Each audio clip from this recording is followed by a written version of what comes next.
Alright. March 26, 2020. Headed to Tampa, Florida to do a Osceola hunt slash fishing trip slash my nephew's 4th birthday party.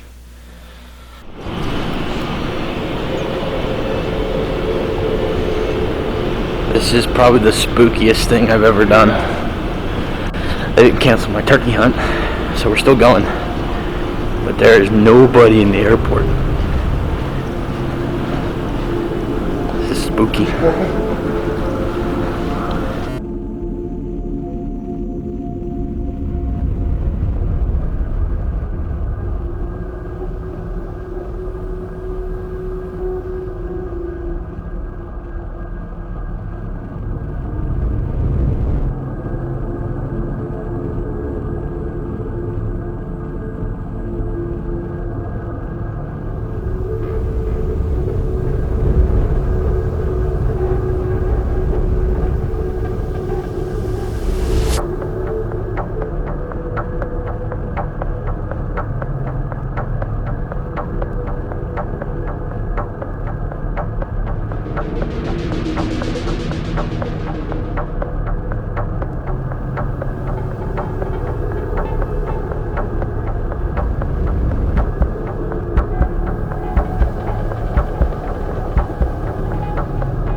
My ride drove past me. He's not going to hear the end of this one. Nope.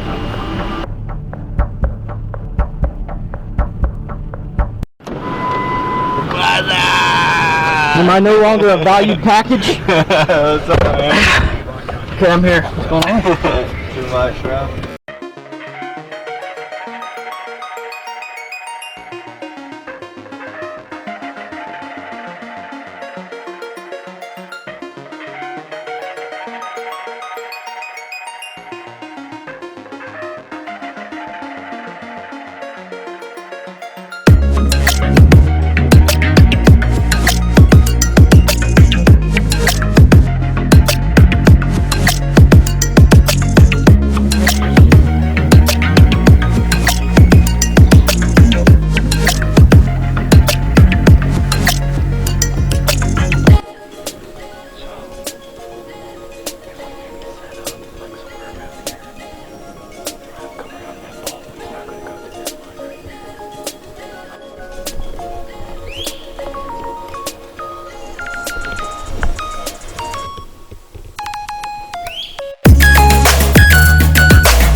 Floating down the river and swamp. You know, we're kind of just scouting for turkey, seeing what we can see, getting the game plan for Friday when we actually get to hunt the birds hard. I didn't get in until about 3 o'clock on Thursday, so you don't have much time there. So we're really just scouting and kind of fishing, getting a feel for where we're going to be paddling through in the dark, in the morning, you know, different things like that. And we're standing at one spot just kind of listening, waiting, seeing what we see, game planning, saying, "Oh, turkeys might come here. It's a lot greener, this and that." And you know, you get a phone call.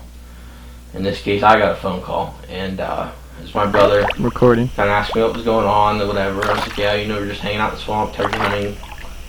And he says, "You know, don't be alarmed." Nobody but there. Dad's burned up pretty bad. Had an accident at the house, and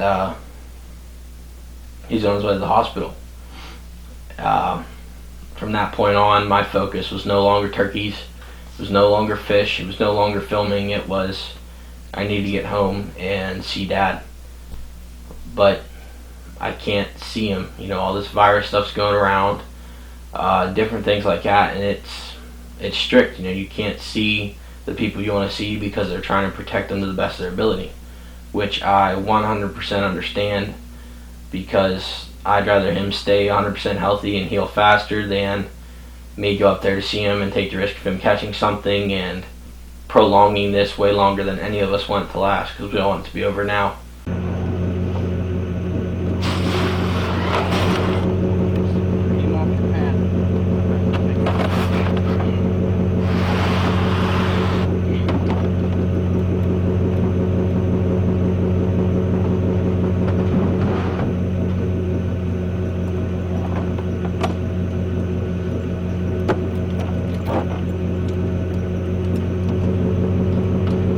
I did get to talk to him.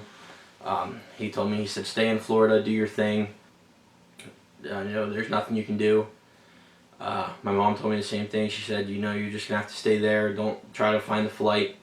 You can't see him. You can't do anything. So just go with the trip, and we'll see you when you get back." I mean, that's what we did. It was really hard to focus. I mean, I'm not gonna lie, like, my brain was nowhere else but at home. I mean, that's what we did. It was really hard to focus. I mean, I'm not gonna lie, like, my brain was nowhere else but at home. So it made filming really hard for me. I was not in the zone at all. It made turkey hunting hard for me. I focused up a little bit when we heard the gobbles on Friday, but not enough to where I felt like myself. All I could think about was getting home. I couldn't stop thinking about Dad and how he was supposed to be there in Florida with me, and you know, all that kind of stuff. And it just made it really hard to do what I went down there to do. But I told him, I said, "I'm gonna get up Friday. I'm gonna shoot a bird for you." And he said, "I hope you do, because I want to see the video." I told him, I said, "I'll do whatever it takes." So that's what we did. You know, went through the swamp in the pitch black, 5:30 in the morning. Every 100 yards you see another gator swim across, or you hear something running through the swamp, and it just made the hairs on your neck stand up.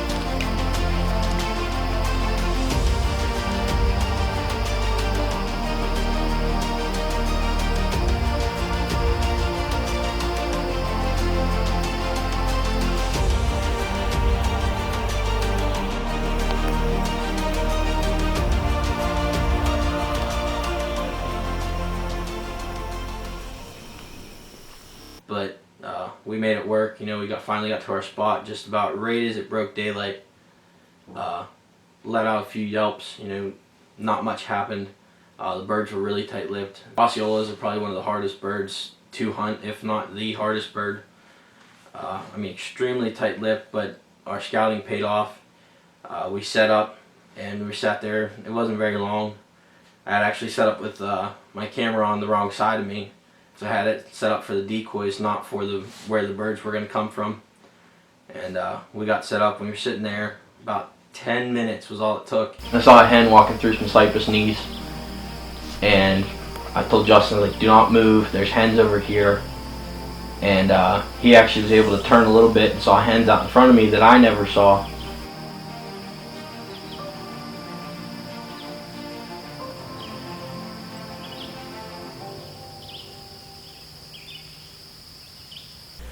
I was watching one to my right, he was watching ones in front of me. None of them came towards us, none of them came towards the decoys. There was no gobbling, I didn't see any beards, but I also wasn't able to get much footage of them. Like I said, camera was set up on the wrong side, trying not to move a whole lot, trying to figure out where they were going to go, if there was gobblers. So, you know, things happen. That's part of self-filming. It's part of what we do as hunters.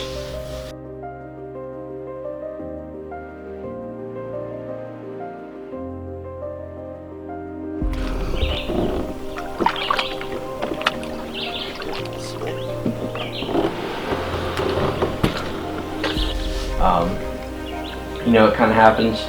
That spot really died down. We walked around a little bit just to see if we could find where they were at, what they were doing, but we didn't have much success there. So we got back in the canoe, paddled back down the swamp a little bit. We actually started pan fishing, trying to catch some bluegills to fry up, you know, different things like that. And about 11 o'clock we got to a certain spot, and I just cast it. I got a snag, and out of irritation I just let out a couple yelps, and we had one gobbling at us probably 60-70 yards from us, and I mean we got hyped really fast.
This has been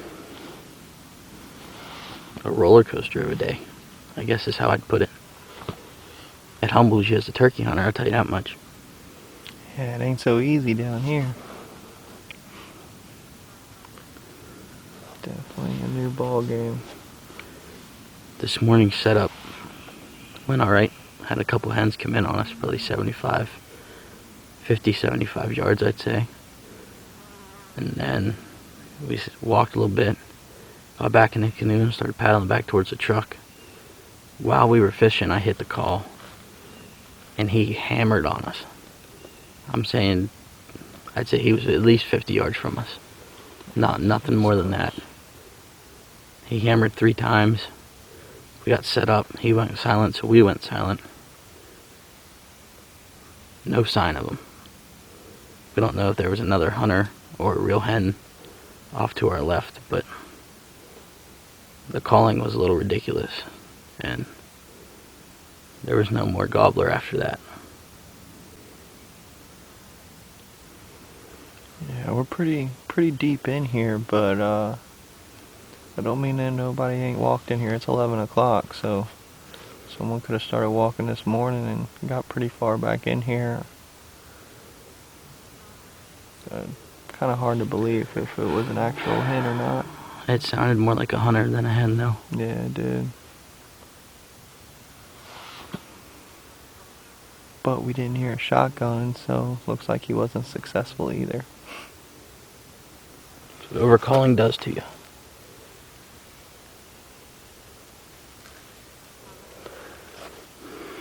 Back to the drawing board, probably back to the canoe. See if we can't strike up another one.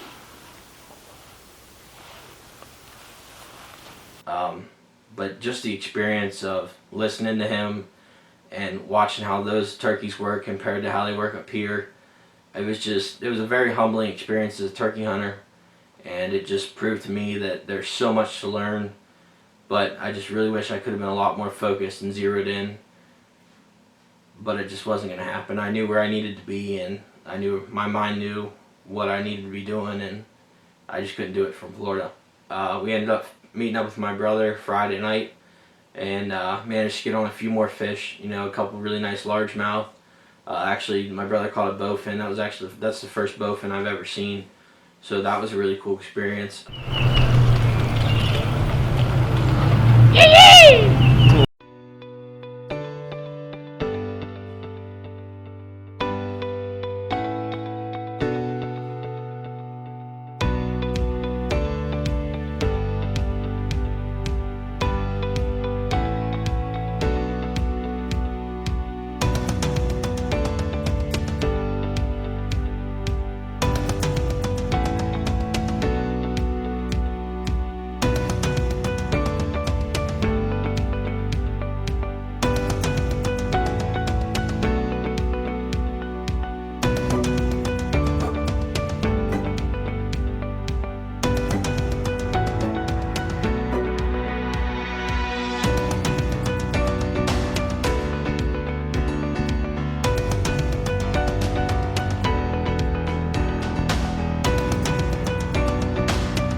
Same old.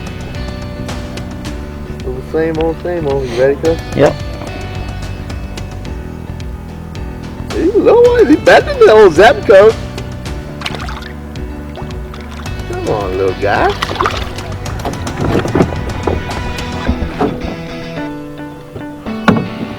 Sorry, I'm not Flip him up in there. ever so. I was gonna try to grab him in the water so you can get it.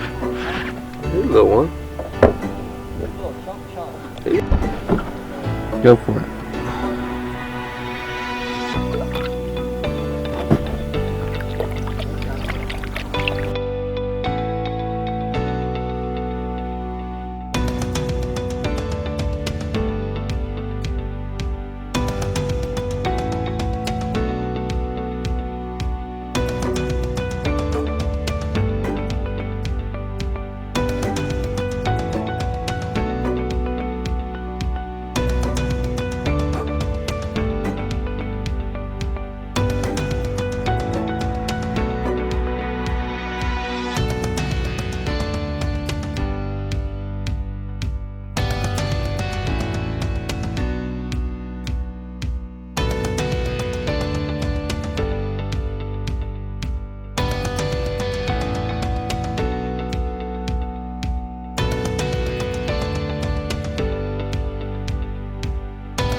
but I do know that I will not be working with Total Archery this year. I did make that announcement on my Instagram. I did not make it on Facebook yet because of work-related things, but I mean, I can't leave my mom here dealing with my house, her house, my little brother, being my dad's nurse basically, rewrapping his burns, making sure everything he has is alright. I'm not going to do that to her. I would never do that to her, and I definitely would not put all that burden on my little brother. You know, that's 2 huge yards to cut, that's 2 houses to maintain, vehicles, you know, everything, and I'm not going to let that happen. So, it's an unfortunate event, but my family will come first no matter what. So, I've made that decision myself, and you know, it's been 4 years. I've been trying to get a job in the hunting industry, but like I said, I will help my family 100% before I go out and travel for 3 months doing this. So it's unfortunate, but hopefully next year things change and I'll be able to get back on the road and doing what I love. So I just want to, you know, say thanks to everyone who's called and texted and commented on Facebook and has been following along, checking in on my dad, you know, things like that. His surgery is the March 30th, which is tomorrow, Monday. I won't know. I'll be at work, so I won't know a whole lot. I'm just going to wait on the phone call and see what happens. Hopefully all goes well. If all goes well, he should be home about Thursday or Friday, we're hoping. So, thank you guys again for everything, the